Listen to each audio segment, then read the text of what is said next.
Papuri sa kaitaasan, siya'y papurihan, Diyos ng lahat. O papuri sa kaitaasan, siya'y papurihan, ngayon at magpakailanman. Sa ngalan ng Ama at ng Anak at ng Espiritu Santo, Amen. sumainyo ang Panginoon. At sumaiyo rin. Mga kapatid, aminin po natin ang ating mga kasalanan upang marapat tayong gumanap sa banal na pagdiriwang. Inaamin ko Sa makapangyarihang Diyos at sa inyong mga kapatid, nalubha akong nagkasala sa isip, sa salita, sa gawa at sa aking pagkukulang. Kaya isinasamo ko sa mahal na Birheng Maria, sa lahat ng mga anghel at mga banal, at sa inyo mga kapatid, na ako'y ipanalangin sa Panginoong ating Diyos. kaawaan tayo ng makapangyarihan Diyos, patawarin tayo sa ating mga kasalanan, at patnubayan tayo sa buhay na walang hanggan. Amen. Panginoon, kaawaan mo kami. Panginoon, kaawaan mo kami. Kristo, kaawaan mo kami. Kristo, kaawaan mo kami. Panginoon, kaawaan mo kami. Panginoon, kaawaan mo kami.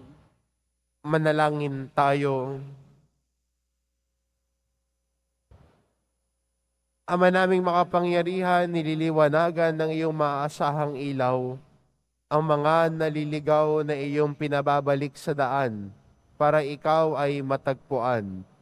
Ang mga kabilang sa nananalig sa iyong anak ay pagkalooban mong makapagwaksi sa tanang salungat sa ngalang Kristiyanong sa iyo'y tinanggap, upang ito ay talagang mapangatawa ng ganap sa pamamagitan ni Hesukristo kasama ng Espiritu Santo, magpasawalang hanggan. Amen. Magsiupo muna ang lahat. Pagbasa mula sa aklat ni Propeta Isaías. Pinapatnubayan mo ang mga taong matuwid at pinapatag mo ang kanyang landas. Panginoon, sinusunod ka namin at inaasahan, hindi lamang ang lahat sa aming buhay. Pagsapit ng gabi, hinahanap-hanap ka ng aking kaluluwa. Kapag ang batas mo'y umiral sa daigdig, ang lahat ng tao'y namumuhay ng matuwid. Ikaw ang nagbibigay sa amin ng kasaganaan at anumang magawa namin dahil sa iyong pagpapala. Hinanap ka nila sa gitna ng hirap. Nang parusahan mo'y ikaw ang tinawag. Ang katulad namin sa iyong harapan ay babaeng manganganak, napapasigaw sa tindi ng hirap. Nagdanas kami ng matinding hirap, ngunit walang naidulot na kabutihan. Walang tagumpay na naidulot sa bayan. Wala kaming nagawa anuman. Ngunit ang mga anak mong namamatay ay muling mabubuhay. Mga bangkay ay gigising at aawit sa galak. Kung paanong ang hamo ay magpapasariwa sa lupa, gayon ang Espiritu ng Diyos magbibigay buhay sa mga patay. Ang salita ng Diyos. Salamat sa Diyos. Mula sa iyong luklukan, lahat ay iyong minamasdan. Mula sa iyong luklukan, lahat ay iyong minamasdan. Ikaw, Panginoon, ay haring walang hanggan. Di ka malilimot ng buong kinapal. Ikaw ay mahabag, tulungan ang Siyon, pagkat dumating na ang takdang panahon. Mahal pa rin siya ng iyong mga lingkod, bagamat nawasak at gumuhong lubos. Mula sa iyong luklukan, lahat ay iyong minamasdan. Ang lahat ng bansa sa poon ay takot, maging mga hari sa buong sinukob. Kung iyong itayong pamuli ang Siyon, ikaw'y mahahayag doon, Panginoon. Daing ng mahirap ay iyong diringgin, di mo tatanggihan ang kanilang daing. Mula sa iyong luklukan, lahat ay iyong minamasdan. Ito'y matititik upang matunghayan ng sunod na lahing di pa dumaratal. Ikaw nga, o poon, ay papupurihan. Mula sa itaas, luklukan mong banal. Ang lahat sa lupa'y iyong minamasdan.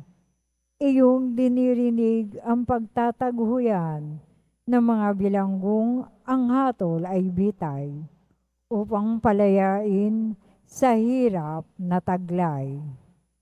Mula sa iyong luklukan, lahat ay iyong minamasdan. Magsitayo na po ang lahat.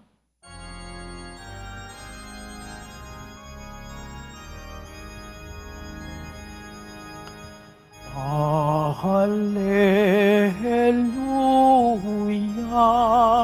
Hallelujah,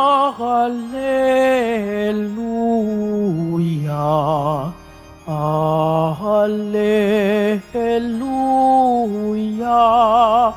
Hallelujah.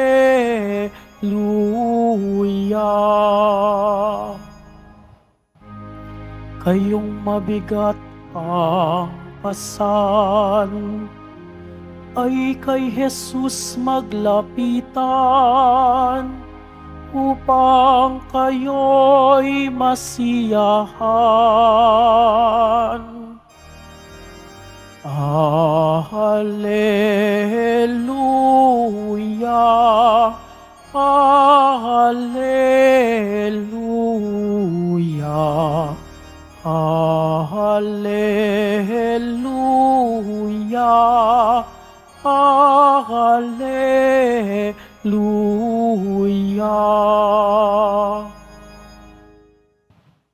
Sumainyo ang Panginoon. At sumaiyo rin. Ang mabuting balita ng Panginoon ayon kay San Mateo. Papuri sa iyo, Panginoon. Noong panong iyon, sinabi ni Jesus, lumapit kayo sa akin, kay lahat na napapagal at nabibigatan sa iyong pasanin, at kayo'y pagpapahingahin ko. Pasanin ninyo ang aking pamatok at mag-aral kayo sa akin.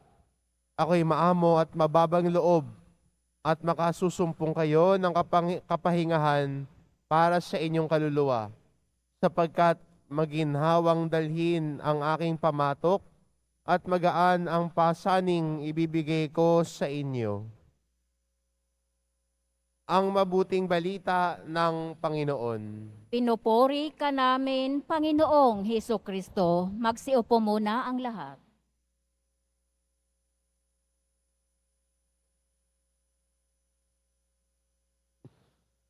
Sino ho ba dito ang hindi napapagod? Sino ho dito ang hindi napapagod? Sa tingin ko naman wala. Maliban na lang kung ikaw si Iron Man. Hindi napapagod ang malakasan ng laban. Pero kahit po ang pinakamalakas na tao napapagod din, hindi ho ba? Sa ating ebanghelyo, maganda ang paalala sa atin ni Jesus. Lumapit kayong lahat na napapagal at nabibigatan na sa inyong pasanin. Minsan dumarating sa punto na kahit gaano kakalakas, napapagod ka din at mapapagod ka. Pero ang tinuturo sa atin ng paligid natin ngayon, pag ikay napapagod, anong gagawin? Magpahinga o umayaw? Ang tinuturo sa atin ngayon, na pag napapagod, umayaw.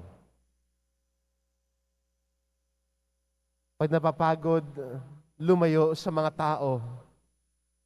Wala nang pakialam. Kaya ho nauso ho yung mga post na ganito at marami namang umuoo. Marami namang sumang-ayon na kapag pagod, mag-resign. Di ba?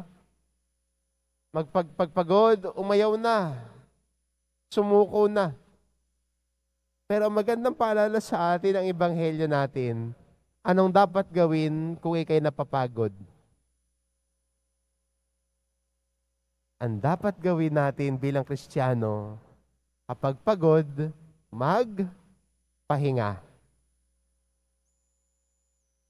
At kailangan talaga natin ng pahinga. Kasi kung hindi ka magpapahinga, paano mo mapapabalik ulit yung lakas? Paano ka makapag-recharge? Kung hindi ka nagpapahinga, pahirap naman.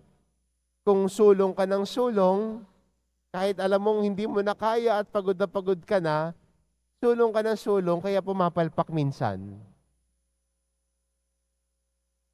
Kaya nagkakamali minsan at minsan ang pakiramdam mo, parang hindi mo na nagagawa ng tama ang lahat. Magpahinga lang. Pero saan tayo magpapahinga? Anong iniisip nating pahinga? Yun ang magandang tanong.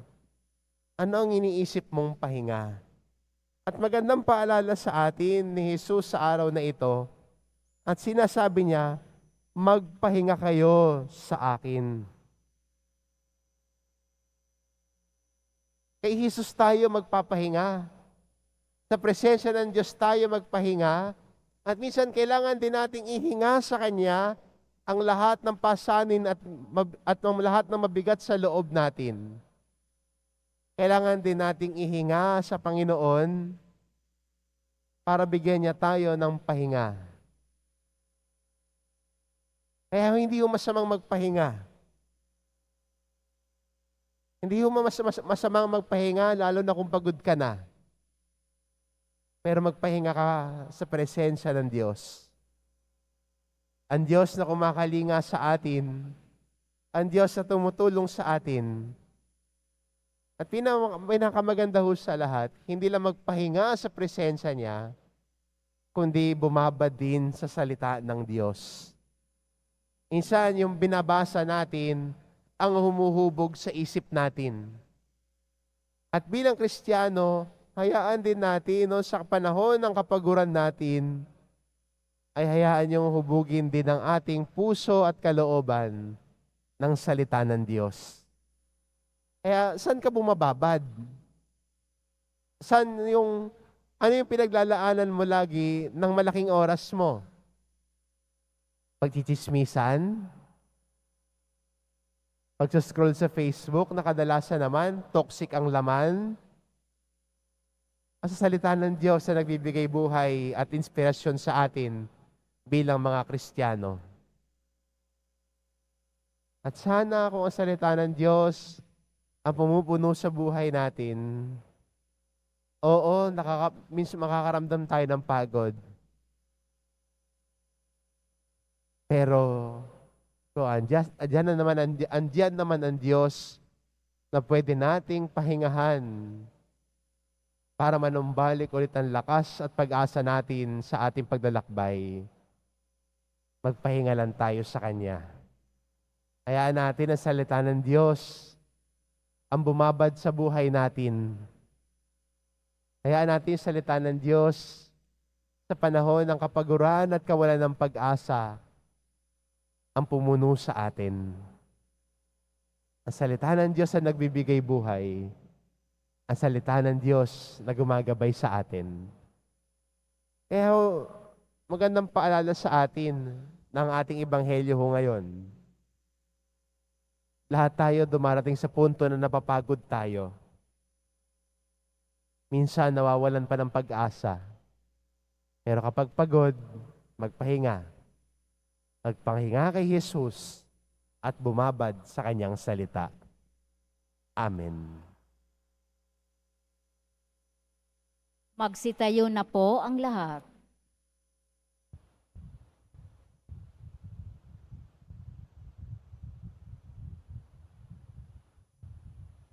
Minamahal ko mga kapatid, sinabi ni Jesus, lumapit ka sa akin. Lahat kayong nahihirapan at may pinapasan at pagiginawain ko kayo. May pananalig sa kanyang pangako. Ipahayag natin ang ating mga pangangailangan sa kanya. At ang ating itugon, Jesus, ikaw ang aming kapayapaan. Jesus, ikaw ang aming kapayapaan. Ang simbahan naway gabayan tayo sa daan ng kapayapaan at pakikipagkasundo. Manalangin tayo. Jesus, ikaw ang aming kapayapaan. Ang mga natutokso sa kawalan ng pag-asa dahil sa bigat ng kanilang mga suliranin, naway makatagpo ng sandigan kay Jesus at mailagay sa kanyang mga kamay ang kanilang mga alalahanin at ligalig. Manalangin tayo. Jesus, ikaw ang aming kapayapaan. Ang mga nagdurusa sa maligalig na kaisipan, naway magkaroon ng kapayapaan kay Kristo. Manalangin tayo. Jesus, ikaw ang aming kapayapaan. Ang mga nahihirapan sa tindi ng sakit ng katawan at karamdaman, naway makatagpo ng kasiyahan at kagalingan sa mga kumakalinga at nag-aaruga sa kanila. Manalangin tayo. Jesus, ikaw ang aming kapayapaan. Ang mga yumaw naway magbunyi sa walang hanggang kaligayahan sa kaharian ng Diyos. Manalangin tayo. Jesus, ikaw ang aming kapayapaan. Ama naming nasa langit, ipinangako ng iyong anak ang kapahingahang kapag kami ay nabibigatan. Ipaubaya mo sa tuwina kaming makatugon sa kanyang paggabay at mapalakas kami upang maging kanyang daan ng kapayapaan. Hinihiling namin ito sa pamamagitan ni Kristong aming Panginoon. Amen. Magsiupo muna ang lahat.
Magsitayo na po ang lahat. Manalangin kayo mga kapatid, upang ang paghahain natin ay kalugdan ng Diyos amang makapangyarihan. Tanggapin nawa ng Panginoon itong paghahain sa iyong mga kamay, sa kapurihan niya at karangalan, sa ating kapakinabangan at sa buong sambayanan niyang banal. Ama naming lumikha, tunghayan mo ang mga alay na iyong sumasamong sambayanan At tanggapin mo ang mga ito para madagdagan ang iyong kabanalan sa mga nananalig na tunay. Sa pamamagitan ni Hesukristo, kasama ng Espiritu Santo, magpasawalang hanggan. Amen. Sumainyo ang Panginoon. At sumaiyo rin. Itaas sa Diyos ang inyong puso at diwa. Itinaas na namin sa Panginoon. Pasalamatan natin ang Panginoong ating Diyos. Marapat na siya ay pasalamatan. Ama naming makapangyarihan, tunay ngang marapat na ikaw ay aming pasalamatan sa pamamagitan ni Jesucristo na aming Panginoon. Utang na loob ang nagbunsod upang gunitain ang kamatayan niya para kami buhayin. Pagtitiwala ang sanhi ng ligayang di malilimot sa pagkabuhay niyang sa aming kaloob. Pag-asa ang dahilan ng pagiging handa para sa pagbabalik niyang totoong dakila. Kaya kaisa ng mga anghel na nagsisiawit ng papuri sa iyo, nang walang humpay sa kalangitan, kami nagbubunyi sa iyong kadakilaan. Santo, Santo, Santo, Panginoong Diyos ng mga hukbo, napupuno ang langit at lupa ng kadakilaan mo, husana sa kaitaasan. Pinagpala ang paririto sa ngalan ng Panginoon. Husana sa kaitaasan. Magsiluhod po ang lahat. Ama naming banal, ikaw ang bukal ng tanang kabanalan.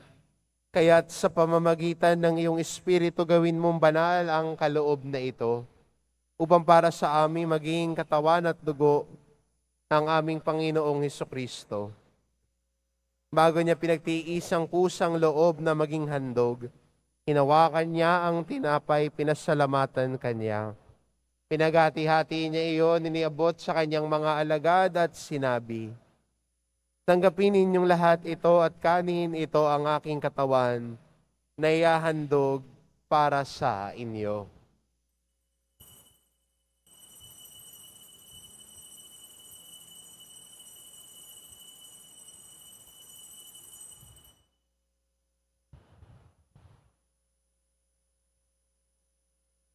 Kaya hindi naman na matapos ang hapunan, hinawakan niya ang kalis.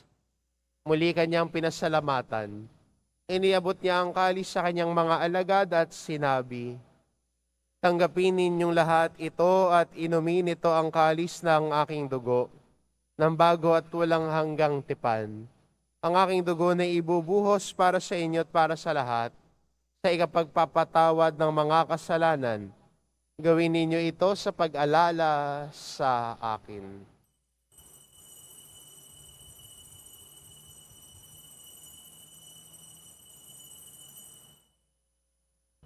Magsitayo na po ang lahat. Ipagbunyi natin ang misteryo ng pananampalataya. Si Kristo'y namatay, si Kristo'y nabuhay, si Kristo'y babalik sa wakas ng panahon. Ama, ginagawa namin ngayon ang pag-alala sa pagkamatay at muling pagkabuhay ng iyong anak. Kaya't inaalay namin sa iyo ang tinapay na nagbibigay buhay at ang kalis na nagkakaloob ng kaligtasan. Kami nagpapasalamat dahil kami iyong minarapat na tumayo sa harap mo para maglingkod sa iyo.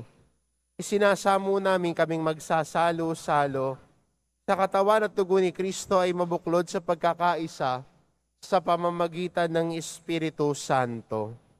Ama, lingapin mo ang iyong simbahang laganap sa buong daigdig. Puspusin mo kami sa pag-ibig, kaisa ni Francisco na aming Papa at ni Jose na aming Obispo at ng Tanang Kaparian. Alalahanin mo rin ang mga kapatid naming nahimlay na may pag-asang sila'y muling mabubuhay, gayon din ang lahat ng mga pumanaw. Kaawaan mo sila at patuloyin sa iyong kaliwanagan. Kaawaan mo at paghindapatin kaming lahat na makasalo sa iyong buhay na walang wakas. Kaisa ng mahal na Birheng Maria na ina ng Diyos, ng kabiyak ng puso niyang si San Jose, kaisa ng mga apostol at ng lahat ng mga banal na namuhay dito sa daigdig ng kalugod-lugod sa iyo, maipagdiwang nawa namin ang pagpupuri sa ikararangal mo sa pamamagitan ng iyong anak na aming Panginoong Heso Kristo.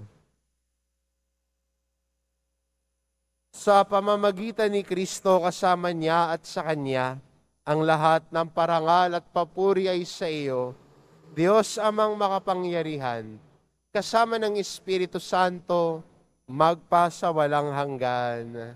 Amen. Sa tagubili ng mga nakagagaling na utos at turo ni Jesus na Panginoon natin at Diyos, ipahayag po natin ng lakas loob. Ama namin, sumasalangit ka, sambahin ang ngalan mo, mapasa amin ang kaharian mo, sundin ang loob mo dito sa lupa para nang sa langit.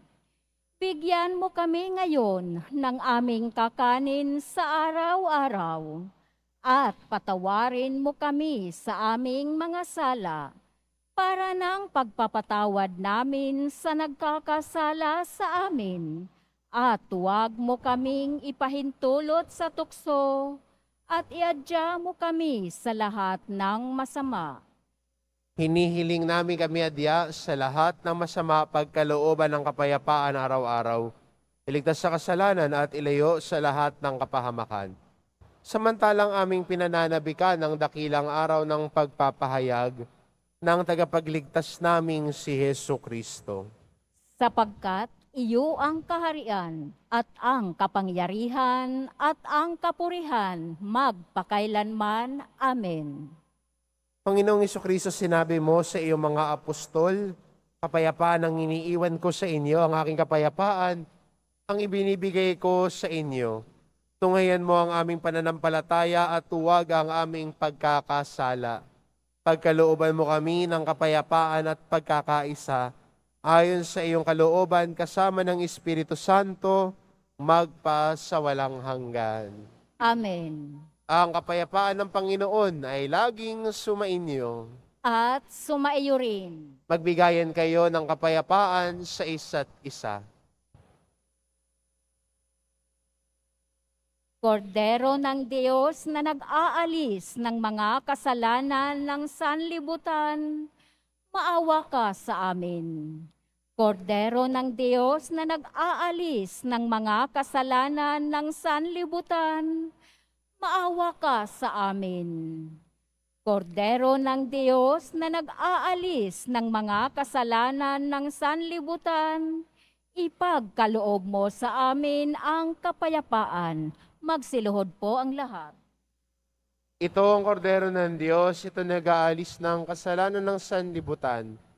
Mapalad ang mga inaanyayahan sa kanyang piging. Panginoon, hindi ako karapat-dapat na magpatuloy sa iyo, ngunit sa isang salita mo lamang ay gagaling na ako.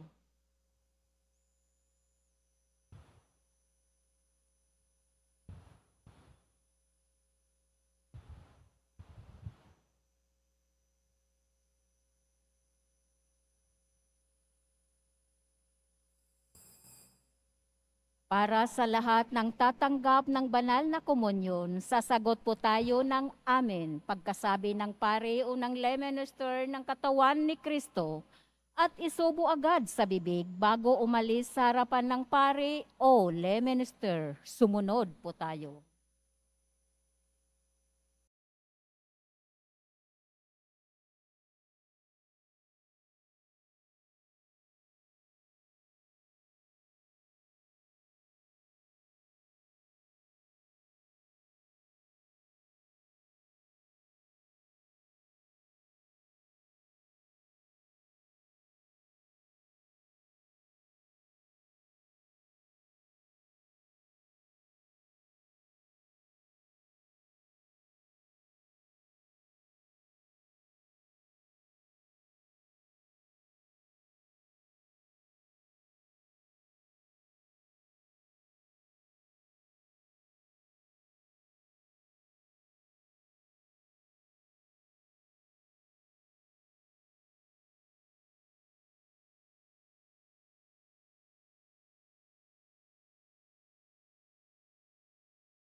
Manalangin tayo. Ama naming mapagmahal, kaming mga pinapagsalo mo sa piging na banal, ay makatanggap nawa ng bungang karagdagan ng iyong pagliligtas na aming ipinagdiriwang. Sa pamamagitan ni Jesucristo, kasama ng Espiritu Santo, magpasawalang hanggan. Amen. Sumainyo ang Panginoon. At sumaiyo rin. Mahal na pong Hesus Nazareno, inihayag mo sa pamamagitan ng krus ang walang maliw na pag-ibig ng Diyos sa sangkatauhan. Pakinggan mo ang kahilingan ng iyong angkan na nagsusumamo sa iyo. Makakamtanawa nila ang iyong katugunan at tanggapin ang kasagutan ng may utang na loob na tinatanaw. Basbasan din po ninyo ang mga may daladala nilang imahin at dasalan. Sa pamamagitan ng bendisyon na ito, naway maalala nila ang mga pangako nila noon sa binyag, na ikaw ang kanilang iibigin at paglilingkuran. Bilang Panginoon, magpasawalang hanggan. Amen. At pagpalain kayo ng ating mapagmahal na Diyos, ang Ama, at ang Anak, at ang Espiritu Santo. Amen. Umayo kayo, taglay ang kapayapaan ng poong Hesus Nazareno. Salamat sa Diyos.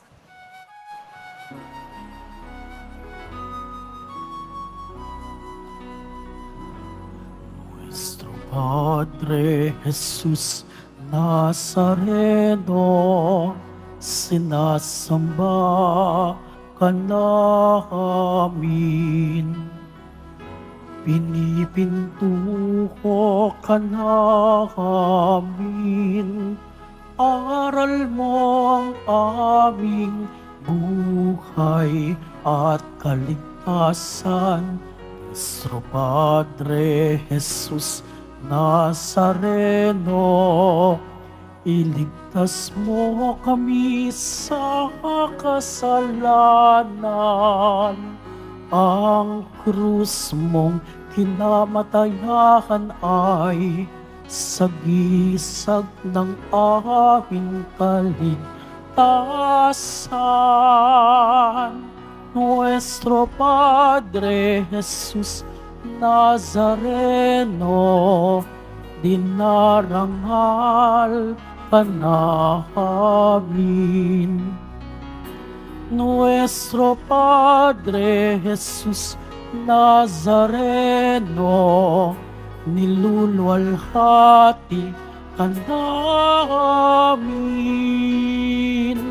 Nuestro Padre Jesus Nazareno, dinarangal ka namin.